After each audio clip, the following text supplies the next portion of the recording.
Hello guys, Matthew here and welcome back again to my channel. Some of you may remember that I've mentioned in my comeback video where I reviewed Corsair's HS70 headset that I've moved out into a new flat which I've also renovated prior to moving in. During that process I was looking how to smarten up my home, what are my options, especially in terms of supporting Google Home devices and Google Assistant out of the box, which would be my main, so to speak, communication gateway to other smart devices within my living space.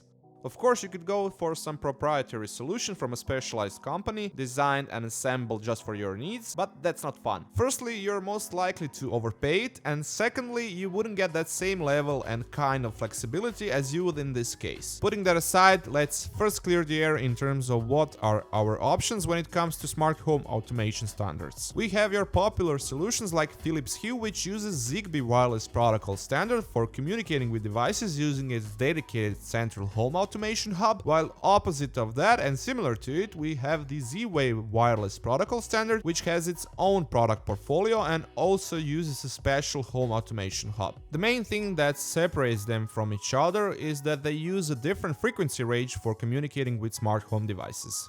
For the Z-Wave wireless protocol, that's the 868.42 MHz band in Europe and 908.42 MHz band in US, while for the Zigbee wireless protocol, that's the 2.4 GHz ISM band. But there are some home automation hubs which support both of those wireless protocol standards, in some cases even the 433 MHz one, and Z-Wave actually has an awesome website where you can check out or buy the devices which are capable of that, and you can also check out what's actually available from other products in terms of home automation for it. In most of the cases, home automation hubs based on these two wireless protocol standards can also connect to the internet, being it wired or wireless, in order for you to get the remote control capability outside of the house, but other than that, locally they will work without the internet connection too.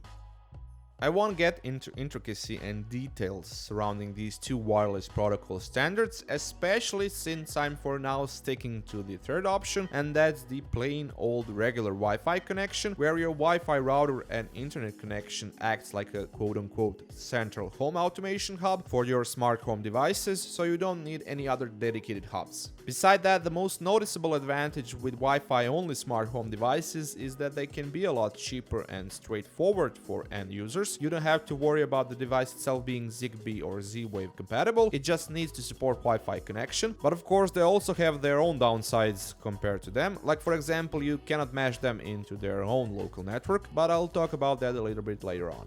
Feel free to toss me a comment down below if you had some experience with some of these wireless home automation standards. I would definitely like to hear your first-hand thoughts on them. So I narrowed my search on getting some reasonably priced hardware that would control stuff like lights, AC unit, TV, speaker amp, and so on. For controlling the last two things, the TV and speaker amp, I got Logitech's Harmony Universal Hub, which is then for voice control paired with two Google Home Minis and one JBL's Google Assistant enabled wireless speaker, the Link 20, which I use as my bathroom speaker and when I'm out and about. Since my AC unit is Wi-Fi enabled, I didn't have to do anything special around it. I've just connected it to the Google Home Mini and Google Assistant using the If This Then That app, since as of doing this video, Daikin, my AC unit manufacturer, didn't have native direct communication support with Google Home Assistant. After this was all set and done, I've started searching for what I can do in terms of controlling my lights and possibly some other devices. In the meantime of all of this, Banggood actually reached out to me to do some kind of project with them, and I immediately proposed this topic since I had some plans from before to make this exact type of video for you down the line. Alongside of some products that I've had from before, they've helped me out with few other products, particularly from a brand called Sonoff, which I didn't have and wanted to check out. So just to be clear, this is not a sponsored video, they've just provided me with some parts for free so I can do this video. You can find all the products shown in this video, my personal and also theirs, in the description box down below.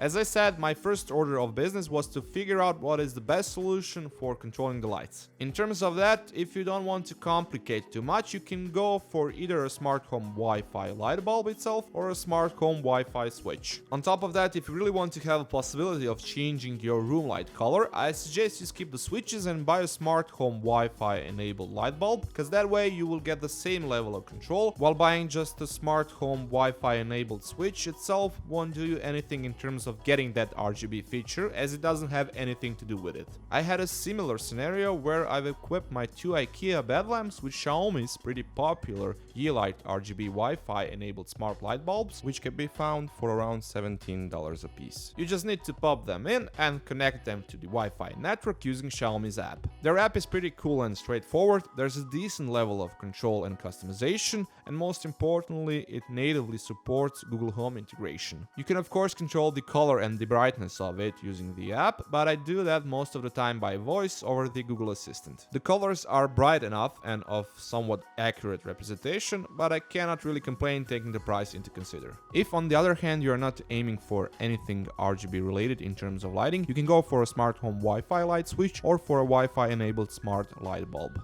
On the long run, the switch is a bit more sound investment, since the bulb itself can go bad after some time, but that could also in one hand be said for the smart Wi-Fi switch, since it's more complex than your standard light switch, which construction is as simple as it can be. That said, for my light switch I've chosen this Sonoff smart home Wi-Fi enabled light switch, which is actually quite popular in this smart home automation realm. One of the reasons for that is that it's really affordable and it also doesn't look bad. You have this clean glass front with white background, blue Wi-Fi indicator light, and a touch sensitive also blue circle in the middle for the switch itself. It comes with its own app called EV-Link, and through it you can add the switch to your Wi-Fi network and do all sorts of things, customizations like time scheduling, grouping and so on. You can also buy it in different number of switch configurations. You can have up to 3 on one unit, while the shape can differ, because for example here in Europe we use these round electrical wall housings, while in the US they use squared ones, so the back end is shaped differently. Installation process for these switches is fairly straightforward, but if you don't know what you're doing and you're not familiar or comfortable with doing it, I strongly suggest you avoid doing it on your own and seek help from a professional. Remember, safety first. The process itself can vary depending where you live, since electrical layout and specifications can be different from country to country, but what's important for them is that they have to have constant power going through them, or otherwise they won't work properly. But if you don't want to get your hands dirty, as I said, you can just get a plain simple smart home Wi-Fi enabled light bulb like this one, also from Sonoff. Just screw it down, connect it to your Wi-Fi network using the application, and you're good to go. Simple as that. Of course, if you have some obscure light bulbs in certain lamps or places around the house, it's better to get a smart home Wi-Fi enabled switch for it than trying to search for a smart home version of that particular type of light bulb. There's also one more option for controlling the lights, a middleman so to speak, which is this Sonoff's adapter thingy that goes onto the bulb socket on a lamp, and then you screw in the light bulb on top of it, as it has its own light bulb socket. Inside of it there's a switch and Wi-Fi module, which again enables you to have control over it using Sonoff's app or over Google Home and Google Assistant, since it has native support for it. As another alternative to that, for controlling a, for example, standing lamp, you can also use this smart home Wi-Fi enabled power outlet. This type of solution is also great if you don't want to fiddle around too much, and if you maybe want to connect some other devices which you would like to control, like a heater.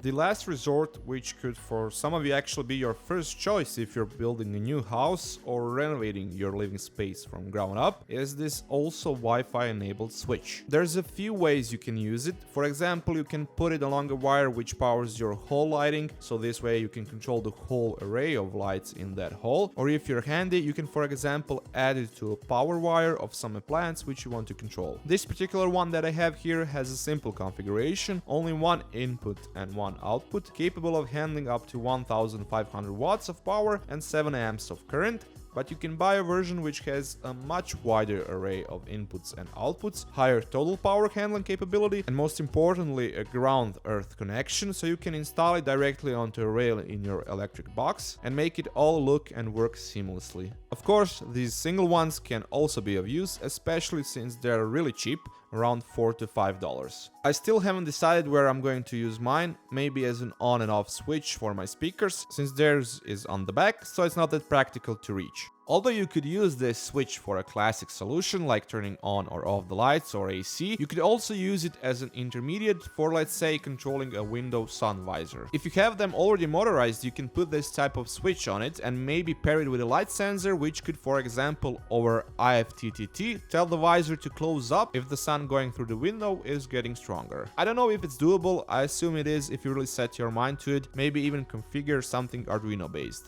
As I've already mentioned at the beginning, just like everything else, these type of Wi-Fi only smart home devices have their own downsides. First and foremost, since you don't have a dedicated off-grid central hub, like the one Zigbee and Z-Wave capable hubs usually have, you depend on the internet connection and the back-end servers of the brands which products you have, so you are basically left without any control if your internet connection or their servers go down, plus in that case your Google Home devices won't work either. Of course you'll be able to control them physically, because most of the products have switches on them, like the light switch itself, which I have, or this power outlet adapter, but if you leave the light running and you are already out of your house, you won't be able to turn it off remotely using the app.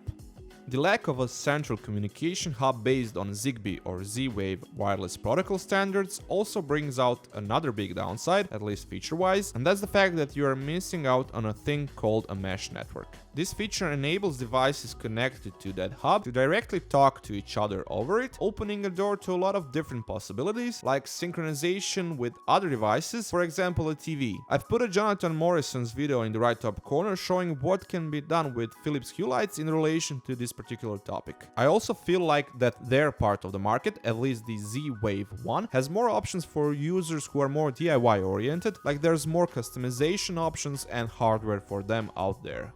Another potential problem could be the fact that if you have a bunch of these smart home Wi-Fi based devices, you could overload your Wi-Fi router with too many connections and throttle down its performance. I myself have around 10 to 15 devices in total, basically connected all the time to the Wi-Fi network, and although I didn't experience any problems so far, since my Wi-Fi router supports out to 32 connections at once, I do urge you to double check your Wi-Fi router specifications, maybe find out how does it handle with larger number of devices connected to it, just to be sure if it's going to be able to do that in case if you're planning to start your own smart home transformation process. Also, another side note, some of these smart home devices support only 2.4 GHz Wi-Fi band, like this on-off switch for example, so have that in mind too. Maybe you'll have to switch back from 5 GHz to 2.4 GHz or enable both at the same time. Most of the Wi-Fi routers can do that.